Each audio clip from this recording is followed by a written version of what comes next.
Hey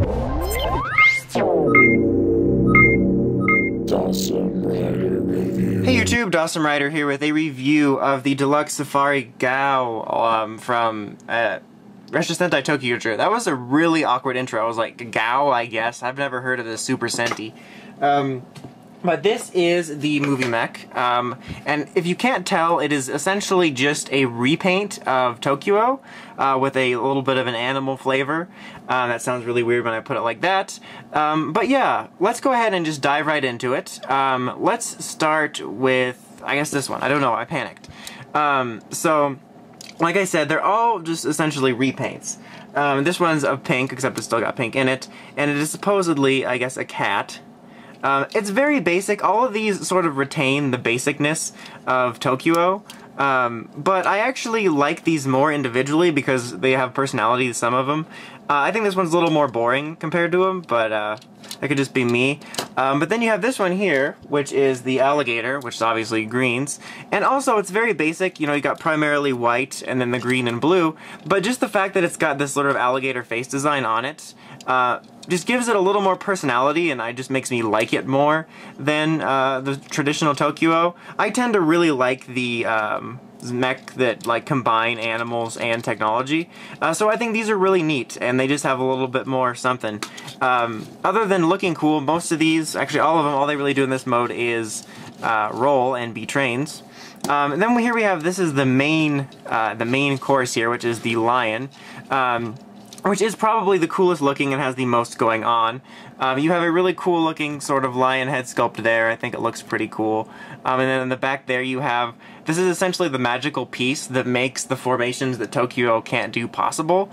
It essentially just houses the claws and the beard for the lion. But this is essentially Ichigo's, but as a lion. But I think it looks really cool. That looks a little, you know, large on the back. But for the most part, very neat looking. Now, all of these, I want to do this before I forget it, can separate as Ressha pieces that can function in the ToQ Changer. They all do make the same exact noise, and you can tell that by the stuff on the bottom. So I'm just going to showcase one of them, but they do have a unique sound. I'll maybe showcase two just to prove it to you. So let's go ahead and put it in. We'll do Ressha summoning first.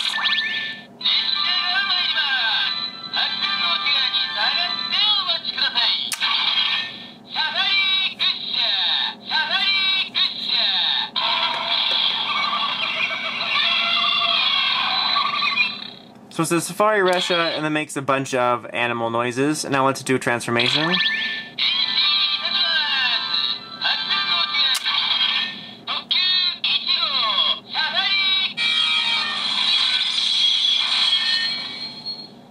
Alright, so that is pretty neat. It would have been cool if they all had more unique sounds, but it's still neat that they at least got one.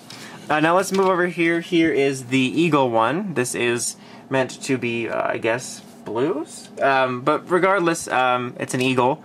It still looks a little neat. It kind of looks more like a duck. Like when I first saw this, I was like, that's a duck. But yeah, all it does is really be a train. Let's go ahead and just so I can show you the noises here. Let's do summoning again.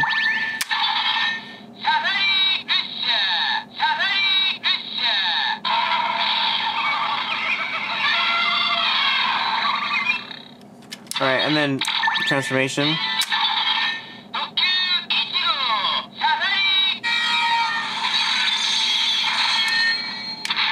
Yep, just to prove it. But yeah, like I said, it would have been cool if maybe they had some more distinctive sounds, but at least you do get an additional sound. But they all do function in it, so you can use any one you want. Alright, now here, last but certainly not least, everyone's going off to the side to make room for the star here, is Panda. Now, Lion probably is my favorite because it's the coolest looking, but this is probably my second favorite. It's so basic, but look at this adorable panda face on there. That's just amazing. I don't know, it just, I really dig that. I think it's kind of funny and adorable. But other than that, it's just essentially a little train replacement for yellow. But yeah, that's neat. But so yeah, overall, individually, they're pretty basic and retain that from toq-oh, but I think that the animal element and some of the other multiple colors make them stand out a little bit more. Okay, so now we're going to do the transformation, and the main difference, or I guess attraction, I don't know, of this is its lion mode, but I'm just going to go ahead and do its robot mode first. To do that, it's pretty much toq-oh, except for you're going to want to take this piece off here. But then other than that, everything else is toq-oh, so, you know, link up the pieces here, if I can get that to do so. There we go. Link up here, there you go. And then take this little peg out here, and pop it inside. Same here. Pull this out, pop it inside. And why don't you want to pop in? There we go. Now take the lion crotch piece, fold it up, and now we're gonna stand up here like this. Boom, boom, boom. And take these pieces, fold them down, purple nurple, twist these, pull this back, and then pull the head piece forward. And then there are some last little things you're going to want to do with this. You're going to take this piece and you're going to put these in here like the little claws. So there you go. Is it this way? Yeah, I think it's this way. So you put these in here like claw weapons. Like this, and then take this piece off here and you slide it under the lion's chin. It becomes its mane. And why aren't you sliding in? There we go. And then this piece here actually attaches on the back. I think it looks better without it. I'll remove it again in a second to show it, but just attach that right there. And there you have it in its mech mode. Oh yeah, spread the legs. There we go. Overall, I really do dig it.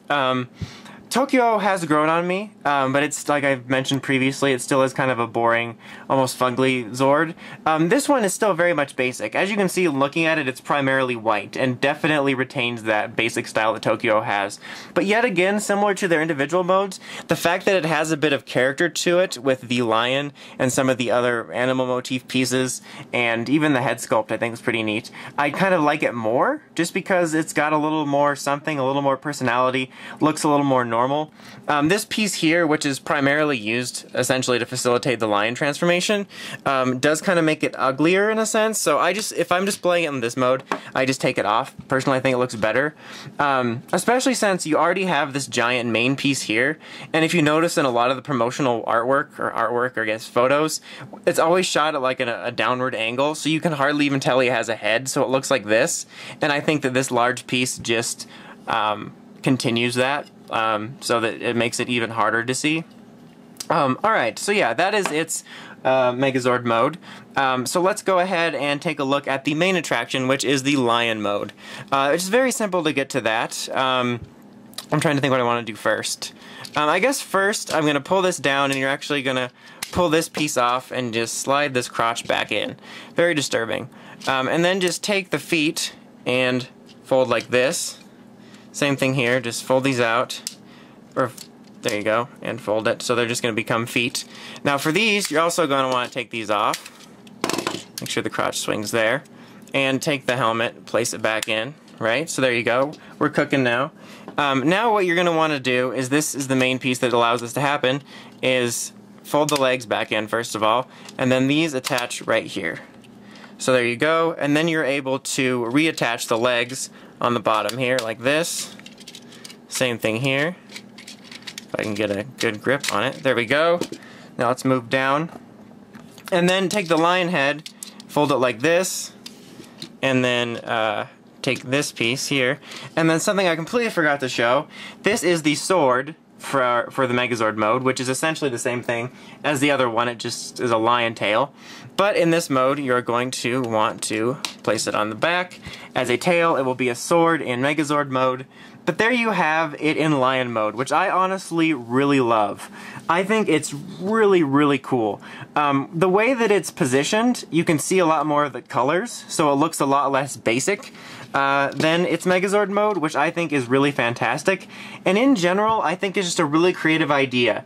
It's a trained mech that's made up of different animals that becomes a lion.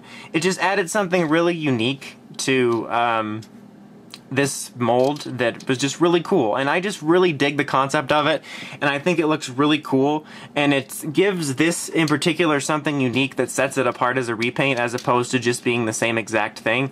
So I think it's really cool, and like I said, I really like it a lot. And I think this one's a lot of fun, and because it is essentially the same one, not to mention it being in the same line, it is compatible with the other ones, so you can mix and match. With this one you can obviously switch out police and fire Ressha's if you want.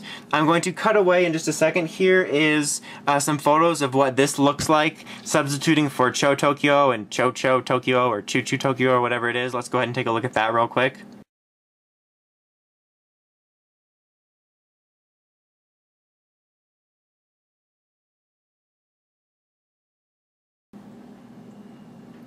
Alright, so there you could see the formations. That's always fun to do, a sort of what if, and I thought they actually looked pretty cool.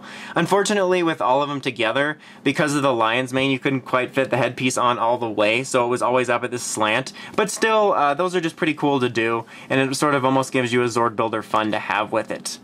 But yeah, that's about it. Overall, I honestly really like this mecha a lot.